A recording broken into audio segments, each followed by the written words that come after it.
وقضى ربك ألا تعبدوا إلا إياه وبالوالدين إحسانا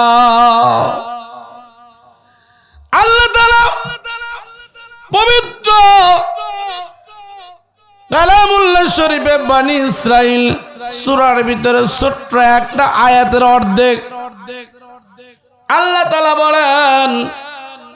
বলেন, আল্লাহর নবীকে বলেন, আপনি বলেন রবের ইবাদত হবে এবং পিতামাতার প্রতি ইহসান করতে হবে, তাদের ভক্তি শ্রদ্ধা সম্মান, তাদের সেবা, তাদের মহব্বত আরো ভালোবাসা সবকিছু এই ছেলে এবং মেয়ে আমি আপনি মা বাবার প্রতি ইহসান করতে হবে। মা বাবার প্রতি শব্দ বলা যাবে না। আল্লাহ তাআলার পরেই ইবাদতের পরে বাবা আমার প্রতি ইহসান, তাদেরকে ভক্তি শ্রদ্ধা সম্মান, তাদের সেবা, তাদের আদর আপ্যায়ন, এরকম আপনার আমি ছেলে আমি মেয়ে আমার বাবা আমার প্রতি এরকম দায়িত্ব। আল্লাহর নবী বলেন, ক্বালান নবী সাল্লাল্লাহু আলাইহি ওয়াসাল্লাম হুমা জান্নাতুকা ওয়ান নারুকা।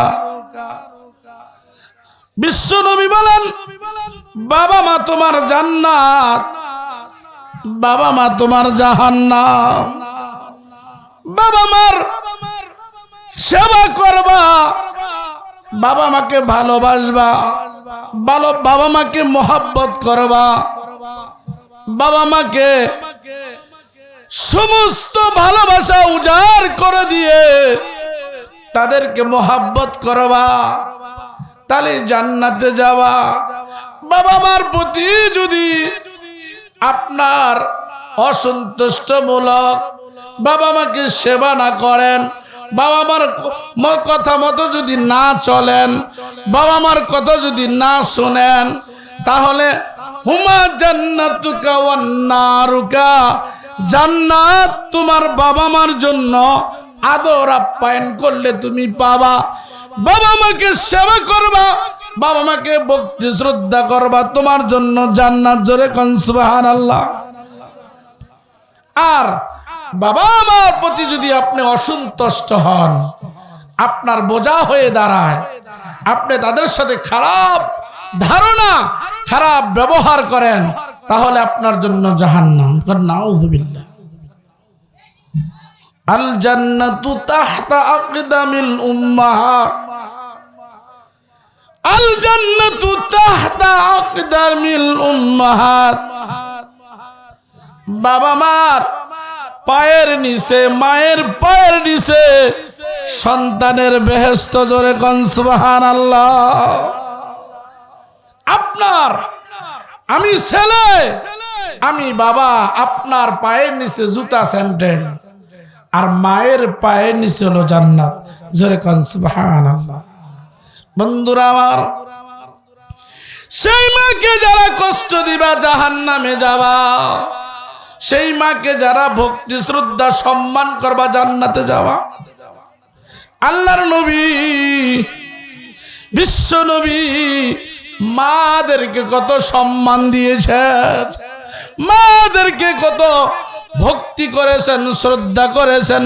আল্লাহর নবী বিশ্ব নবী নবী মুহাম্মদুর রাসূলুল্লাহ সাল্লাল্লাহু আলাইহি ওয়াসাল্লাম এরকম সাহাবাদেরকে নিয়ে মজলিসে আলোচনা চলতেছে। এমন সময় একজন বৃদ্ধা মা, বৃদ্ধ মহিলা বিশ্ব নবীর দরবারে আগমন করলেন। আল্লাহর নবী সঙ্গে সঙ্গে দাঁড়ায় গেলেন। দাঁড়াইয়া তার গায়ে একটা চাদর ছিল, চাদর বিছাইয়া বিশ্ব নবী ওই মেয়েটাকে, ওই মাকে বসতে দিলেন। জোরে কোন সুবহানাল্লাহ। বসতে দিলেন। সাহাবা আজমাইন জিজ্ঞাসা করলেন, ইয়া রাসূলুল্লাহ সাল্লাল্লাহু আলাইহি ওয়াসাল্লাম, একটা মেয়ে মানুষ আসলো, তার জন্য আপনি দাঁড়ায় গেলেন এবং আপনার গায়ের চাদর বিছিয়ে তাকে বসতে দিলেন। এবার বিশ্বনবী ডাক দিয়ে বলেন, ও আমার সাহাবীরা, তোমরা জানো না উনি কে? আমার দরবারে আসছে। উনি হইল আমার দুধমা হালিমাতু সাদিয়া। জোরে জোরে কন্যা সুবহানাল্লাহ। আরবে যখন দুর্ভিক্ষ চলছিল, অভাব অনটন ছিল, ওই সময় আমার মায়ের বুকের স্তন শুকিয়ে গিয়েছিল, অভাব ছিল। আমার ইনি ওই অভাবের সময় এই হালিমাতু সাদিয়া উনার বুকের স্তন পান করে আমি জীবন ধারণ করেছি। জোরে জোরে কন্যা সুবহানাল্লাহ, আরো জোরে কন সুবহানাল্লাহ।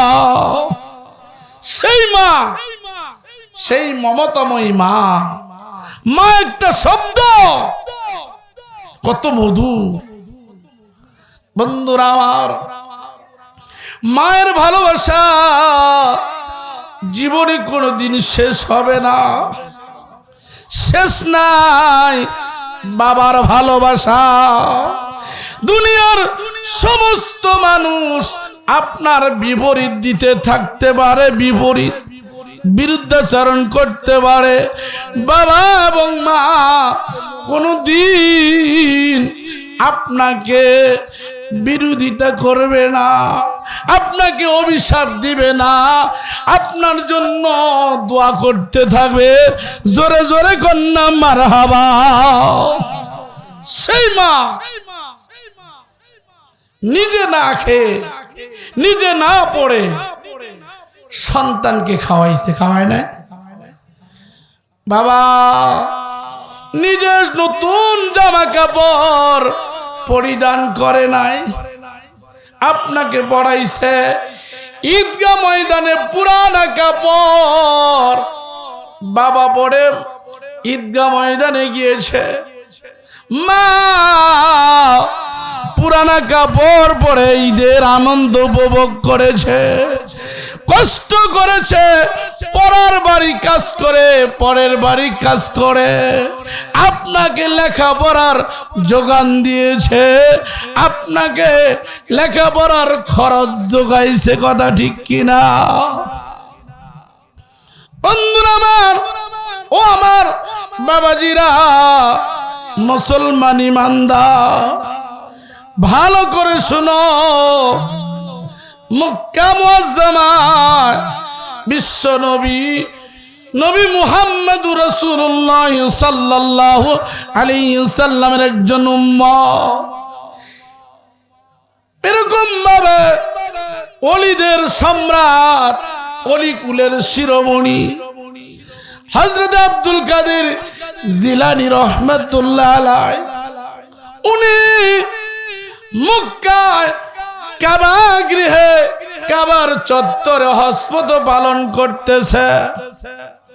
এমন সময় আব্দুল কাদের জিলানী রাহমাতুল্লাহ আলাইহি অবলোকন করলেন, দেখলেন একজন যুবক ওই কাবার চত্বরে হজরত পালন করতেছে আর তাওয়াফ করতেছে।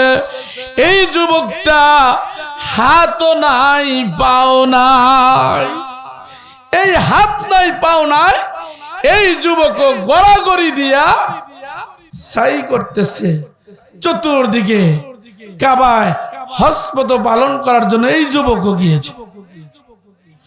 আব্দুল কাদের জিলানী রাহমাতুল্লাহ আলাইহি কেমন মানুষ, মা শিক্ষা দিয়েছে। মা ছোট সময় ইলমে তাসাউফ, ইলম শিক্ষা দেওয়ার জন্য উস্তাদের কাছে দিয়ে দিয়েছে। আর বলে দিয়েছে, বাবারে এই যে স্বর্ণের মুদ্রা দিয়ে দিলাম, স্বর্ণ মুদ্রা দিয়ে দিলাম, এই জামার আস্তিনের ভিতরে সেলাই করে দিলেন। সেলাই করে বলে দিলেন, বাবা তুমি লেখাপড়া করবে, এলেম শিক্ষা করবে, তুমি বড় আলেম হবে, যাও ওসিয়ত করে দিলাম জীবনে কোনোদিন মিথ্যা কথা বলবে না। জোরে জোরে কন্যা সুবহানাল্লাহ। জীবনে কি করবে না? মিথ্যা কথা বলবে না, সত্য কথা বলতে হবে। মানুষ হতে হলে আল্লাহ রাসূল খুশি হবেন সত্যবাদী হলে। মোদের পাশে যারাই থাকে তারাই প্রতিবেশী, সুখে দুঃখে রাখবো তাদের, রাখবো সদা খুশি। পর নিন্দা ঘৃণ্য কাজ আমরা সবাই জানি, পর নিন্দা মহাপাপ মহানবীর বাণী। জোরে জোরে কন্যা সুবহানাল্লাহ। শিক্ষক হলেন শিক্ষা গুরু, করেন শিক্ষা দান, তাদের মোরা করব সেবা, রাখবো তাদের মান। জোরে জোরে কন্যা মারহাবা। মা কেমন শিক্ষা দিয়ে দিলেন যে আস্তিনের ভিতরে কিছু স্বর্ণের কিছু এরকম এগুলো আস্তিনের ভিতরে সেলাই করে দিলেন স্বর্ণ মুদ্রা, আর বলে দিলেন, বাবা কোনদিন মিথ্যা বলবা না।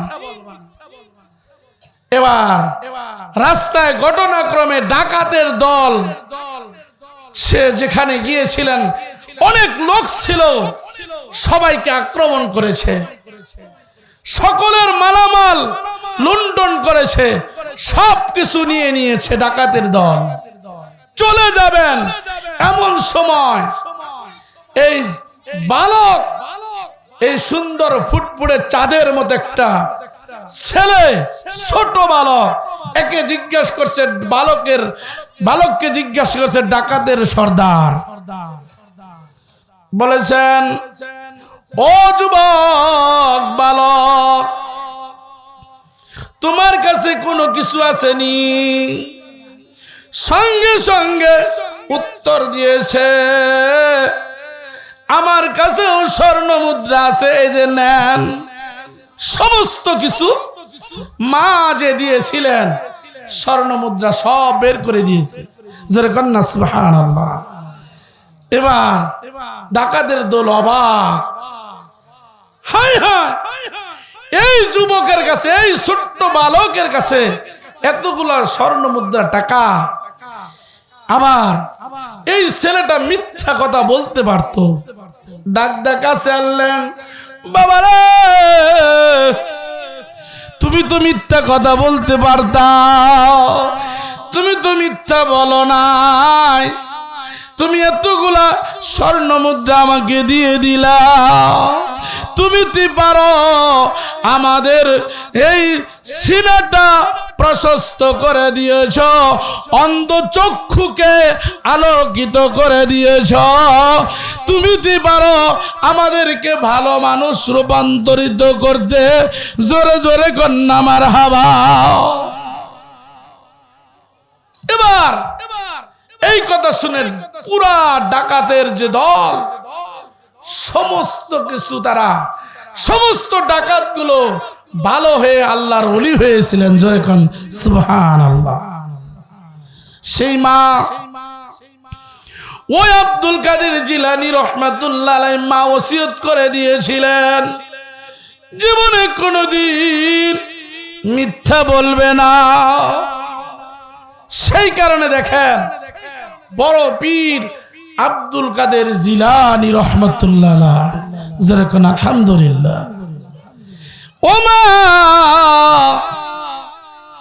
এই আব্দুল কাদের জিলানী রহমাতুল্লাহ আলাইহি ওই হজের সময় ওই যুবক হাত নাই পা নাই, খানায় কাবা তওয়াফ করতেছে। আল্লাহর ওলি আব্দুল কাদের জিলানী রহমাতুল্লাহ আলাইহি ডাক দিলেন, যুবক এদিকে আসেন। আপনি হজ করতেছেন, আপনার হাত নাই পা নাই। এই কথা বলার সঙ্গে সঙ্গে যুবক উত্তর দিলেন, হুজুর আমার হাত নাই পা নাই, আপনি আমার কাটা গায়ে লবণ ছিটা দিলেন। অনেক করুণ কাহিনী আমার জীবনে ঘটেছে। কি কাহিনী, কি ঘটনা? কয় আমার ছোট্ট সময় বাবা মারা যায়, মা পরের বাড়ি কাজ করে, আমার লেখাপড়া শিখায়, আমার ভরণ পোষণ সমস্ত দায়িত্ব আমার মা নিয়েছে। মা পরের বাড়ি কাজ করে আমাকে শিক্ষা দিয়েছে, সুশিক্ষায় শিক্ষিত করেছে। আমি চাকরি করার জন্য ঢাকায় আসি। ঢাকায় এসে একটা চাকরি নেই। চাকরি হওয়ার পর একজন ধনী ব্যক্তির, ধনাঢ্য ব্যক্তির কন্যা বিয়ে করি। এই মেয়েটা শিক্ষিত, উচ্চ শিক্ষায় শিক্ষিত। ধনাঢ্য ব্যক্তির উচ্চ শিক্ষিত কন্যা আমি বিয়ে করি। বিয়ে করে আমার বাড়িতে নিয়ে চলে আসি, আমার বাবার বাড়িতে আসিয়া দেখে আমরা তো গরিব মানুষ। আমার মা ছোট্ট একটা ঘরে থাকে, পরিবেশ অসুন্দর, পরিবেশ নাই। এইটা সুশিক্ষা না। এই শিক্ষিত মা, শিক্ষিত মেয়ে আমার মাকে সাপোর্ট করলেন না, আমার বাড়ি পছন্দ করলেন না, আমার বাড়ি অপছন্দ করলেন, আমার মাকেও অপছন্দ করলেন। ময়লাযুক্ত কাপড়, অনেক দুর্বল কাপড়, অনেক গরিব মানুষ, ঘরের ভিতরে কোনো পরিবেশ নাই। এটা ওই শিক্ষিত মেয়ে পছন্দ করলেন না। খুব মন খারাপ করলেন, মাকে দেখতে পারে না। এবার মেয়েটা অনেক অহংকারী হয় যে আমরা বড় লোক, ধনাঢ্য ব্যক্তির শিক্ষিত কন্যা, আমি তো এরকম দুর্বল জায়গায় থাকতে পারবো না, আমি এই ঘরেই থাকতে পারবো না, আমাকে আলাদা করে দেন, ঘরের ব্যবস্থা করেন, আর আপনার মাকে আলাদা করে দেন। আমি আপনার মাকে এইভাবে সাপোর্ট করতে পারবো না। এবার বন্ধুরা আমার, ছেলেটা বেকায়দায় পড়ে গেল। মায়ের দিকে সাপোর্ট করলে বউ থাকে না, বউর দিকে সাপোর্ট করলে মার প্রতি অসন্তুষ্ট হয়, মা রাগ হয়, মার প্রতি অবিচার করা হয়। এখন এই সমাজে দেখবেন বউ ছাড়তে রাজি না, মা আলাদা করে দেয়, বাবা আলাদা করে দেয়। কথা ঠিক কিনা? আগে শুনেছি শাশুড়ি বউকে জ্বালাইতো, বউকে টর্চারিং করতো। এখন আর এটা নাই, বউ শাশুড়িকে জ্বালায়। বিয়ের সময় বলে মেয়েটা কেমন, আগে বলছে শাশুড়ি কেমন, হয় না? শাশুড়ি দিকে বিয়ে দিতে চায় যে জল্লাদ শাশুড়ি আছে।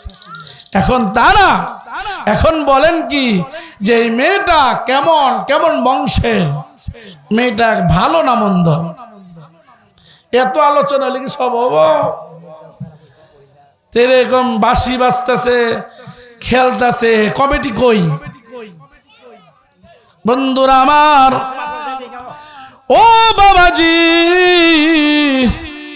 ও বন্ধুরা আমার, এই পরিস্থিতি হয় সমাজে। বউয়ের দিকে বেশি সাপোর্ট, বউকে খুশি করে মাকে আলাদা করে দেয়। ও বন্ধু, মা কি জিনিস যখন বুঝে আসবে, যখন ওই মা থাকবে না। বাবা কি জিনিস, বাবা যখন থাকবে না তখন বুঝে আসবে। তখন বুঝে আসলে কোনো কাজ হবে না, তখন কাজে আসবে না। মা একটা শব্দ, কত মধুর, কত ভালোবাসা মাখা ভরপুর মা। বন্ধুরা আমার, এবার ওই যুবক বলতেছে, মাকে আমি আলাদা করে দিলাম, মা একসঙ্গে খাবে না, মায়ের সঙ্গে খাবে না, মাকে আলাদা করে দিলাম। মা আলাদা করে খায়, বিবিকে আমি আলাদা ঘরে শোয়ার ব্যবস্থা করলাম, ঘর দিয়ে দিলাম।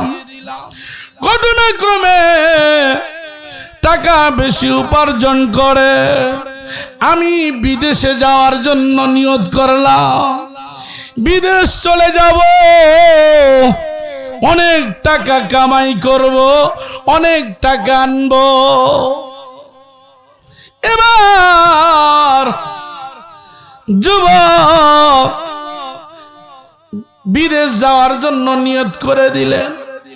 মাকে বলে না, যেই দিন একদম নিকটবর্তী আসলো, ফ্লাইট হবে, ফ্লাইটে চলে যাবে 10টার সময়।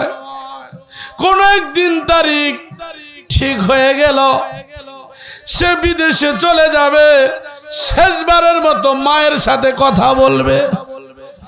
এটাও ছেলে সাহস পাইতেছে না যে আমি মায়ের কাছে গিয়া শেষ সালাম দিয়ে দোয়া নিয়ে বিদেশে যাব, এইটাও সাহস পাইতেছে না। এমন কুলাঙ্গার সন্তান পৃথিবীর জমিনে আছে না? না, মায়ের সাথে শেষ দেখা করে শেষ বিদায় নিয়ে দোয়া নিয়ে যাব, এটাও পারতেছে না। আগেই বলে দেওয়া হলো, মা মায়ের কাছে বলতে পারবা না। তবু সন্তান মায়ের ঘরের ছোট্ট একটা ঘর, ওই ঘরের কাছে গিয়া মাকে বলতেছে, মা গো, ও মা, আমি বিদেশে যাইতেছি। মা শুনে বলতেছে, বাবারে, দেশেই তো ভালো ছিল, দেশেই তো তোমার ভালো ছিল, বিদেশ কেমনে যাবা, কেন যাবা? মা আমার জন্য দোয়া করবে, আবার অনেক টাকা উপার্জন করে যেন বাড়িতে আসতে পারি। মা দুটি চোখের পানি ছেড়ে দিয়ে ছেলের জন্য দোয়া করে, আল্লাহ প্রভু গো, আমার সন্তান বিদেশে যায়, আপনার কাছে আমি হাওলা করে দিলাম, আমার ছেলে যেন সহি সালামতে টাকা পয়সা উপার্জন করে আমার বুকের সন্তান আবার আমার বুকে ফিরাইয়া দিয়েন। জোরে জোরে কন্যা সুবহানাল্লাহ। ওয়াকাদা রাব্বুকা আল্লা তা'বুদু ইল্লা ইয়্যাহু ওয়া বিল ওয়ালিদাইনি ইহসানা। আল্লাহ তাআলা সুন্দর করে কোরআনে তা বলে দিয়েছে। আল্লাহ তাআলার ইবাদতের পরেই আল্লাহ তাআলার ইবাদত করবেনই তো, তারপরেই বাবা মার প্রতি ইহসান, ভালোবাসা, মোহাব্বত, খেদমত, আদর, আপ্যায়ন সব তাদেরকে দিতে হবে। জোরে কন্না মারহাবা, লা ইলাহা ইল্লাল্লাহ, জোরে হক লা ইলাহা ইল্লাল্লাহ। ধনী লোকে হস করে মক্কা আর মদিনা, কন্যা ধনী লোকে হস করে মক্কা আর মদিনা। তোমার আমার হজ হইবে মা বাবার চেহারা, হক লা ইলাহা ইল্লাল্লাহ,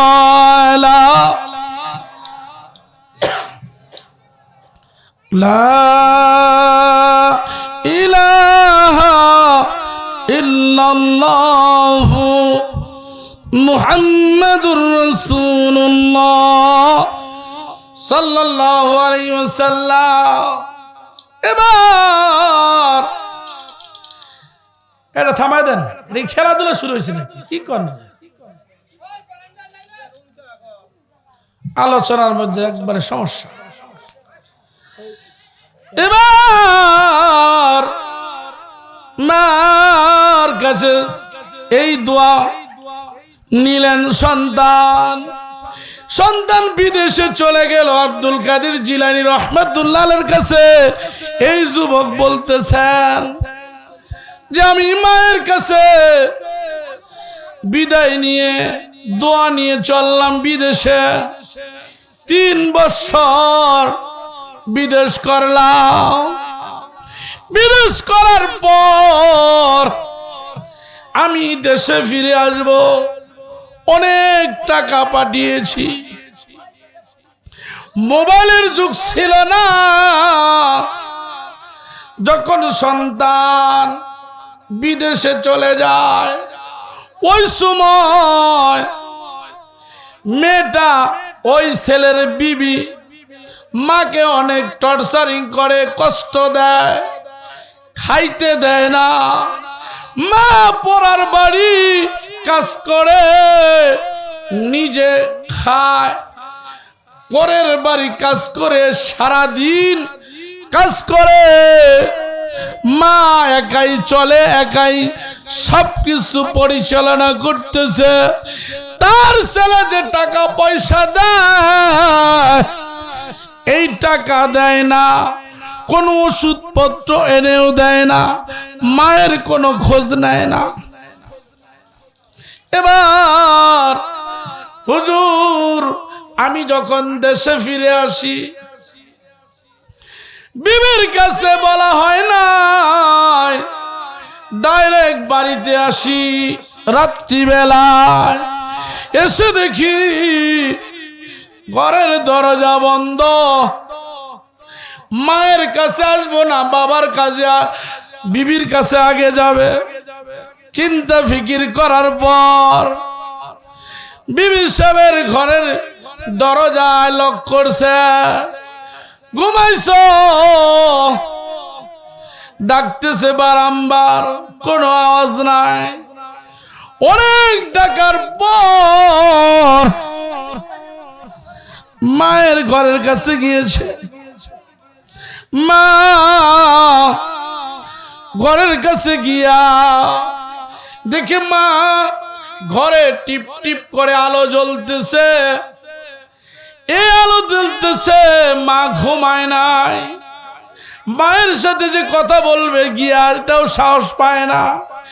এইদিকে বিবি জাগনা পেয়েছে, তুমি আসছ না বলে আসলা, তোমার মা এটা করছে সেটা করছে, মায়ে তোমার মা আমার সাথে এরকম খারাপ ব্যবহার করেছে। তোমার মায়ের যেই পর্যন্ত বিচার না করবা ততক্ষণ পর্যন্ত তোমার জন্য ঘরের দরজা খোলা হবে না। তোমাকে এটা কি সব আর বাড়ি নাকি কি আমাকে কি স্বভাব না? বলতেছে বাবা আইস, মায়ের দরজা খোলা গেছে। দেখবেন বিবি গভীর রজনীতে এসে যদি আপনার বিবিকে ডাকেন, বিবি সহজে জাগনা পায় না। আমার মা ছিল দূরে কোথাও মাহফিল গেলে যাইতে নিষেধ করত। কাকে নিয়ে যাবা, কে সাথে যাবে, যাওয়ার দরকার নাই। আর বাড়িতে যখন আসতাম পায়ের আওয়াজ শুনেই মা বুঝতে পারত, অথচ বিবিকে কয়েকটা ডাক দিতে হইতো। কিন্তু মা সন্তান যদি বাহিরে থাকে মা কোনোদিন ঘুমাইতে পারে না, কথা ঠিক কিনা? মা আপনার জন্য দোয়া করতে থাকে। এই ছেলেটা মায়ের ঘরের কাছে গিয়া ডাক দেয় নাই, দেখতেছে টিপ টিপ করে আলো জ্বলতেছে, মা ঘুমায় নাই, মা সেজদায় রত আছে। জোরে কোন সুবহানাল্লাহ। বন্ধুরা আমার, মা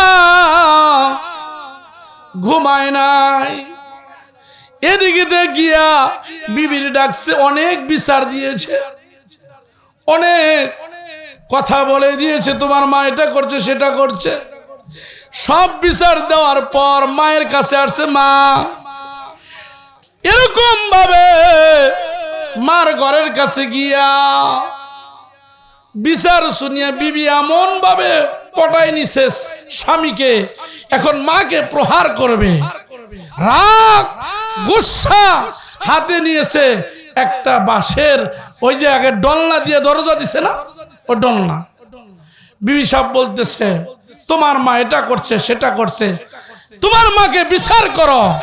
উত্তেজিত করে ছেলেটা নিষ্ঠুর বকাটে ছেলে মায়ের মাথার উপর একটা বাড়ি লাগায় দেয়। নাউযুবিল্লাহ। সেই কারণে এখন মা কাঁদতেছে যে বাবা আইসো, কতদিন ধরে তোমাকে দেখি না, এরকম কাঁদতেছে সেজদায় পড়ে। আর এই ছেলেটা কি করলেন, মায়ের মাথার উপরে এমন জোরে একটা বাড়ি দিয়ে দিলেন, ফিঙ্কি দিয়ে রক্ত বের হয়ে গেল, মা রক্তাক্ত হয়ে গেল। তখন ছেলেটার একটু চিন্তা ফিকির আবেগ হলো, হায় হায় আমি কি করলাম। সঙ্গে সঙ্গে মাকে জড়ায় ধরলেন। রক্ত মাখা সন্তান মাকে জড়িয়ে ধরে কাঁদলেন।